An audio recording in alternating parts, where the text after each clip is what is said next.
आजर सुना दाम को नहीं बड़ खबर। जदि आपण माने सुना किनिबा को चाहुचंती आसंतु देखिबा आपणक सहर रे केते रहिछि आजिर सुना दर। आज भारतीय बजार रे 24 कैरेटर सुनार दाम 10 ग्राम प्रति 73,090 टंका होइथिबा बेले 22 कैरेटर सुनार दाम 10 ग्राम पिछा 68,000 टंका रे अछि। सेपरि मुंबई रे 22 कैरेट एवं 24 कैरेटर मूल्य 66,000 टंका एवं 72,000 टंका रेकर्ड करा जायछि।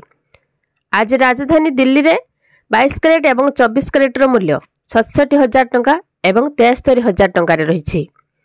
भुवनेश्वर रे 22 कैरेटर सुनार दाम 67,800 टंका रे पहुंचीथिबा बेले 24 कैरेटर सुनार दाम 73,600 टंका रे अछि। दक्षिण भारत प्रमुख सहर चेन्नई रे 22 कैरेटर मूल्य 67,600 टंका थिबा बेले 24 कैरेटर मूल्य 73,750 टंका अछि।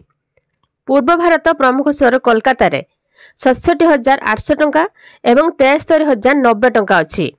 अन्यपटे रूपा दर मध्य केजी प्रति 93,000 टंका रे पहुंचिछि।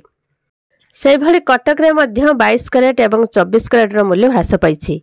आज 22 कैरेटर मूल्य 65,000 टंका थिबा बेले 24 कैरेटर सुनार मूल्य 71,000 टंका रे अछि। से भली बेंगलुरु रे 22 कैरेट एवं 24 कैरेटर मूल्य 66,600 टंका एवं 72,300 टंका रेकर्ड करा जायछि। तो एभली भाबरे सुना एवं रूपा दाम केतेबेले वृद्धि पाउछि तो केतेबेले ह्रास पाउछि। आगकू आहुरी सुना दाम वृद्धि पाइबो जहाँकि 80,000 रु 85,000 टंका पर्यंत पहुँची पारे। सेहीपरि रूपा मध्य 1 लाख टंका पर्यंत पहुँची पारे।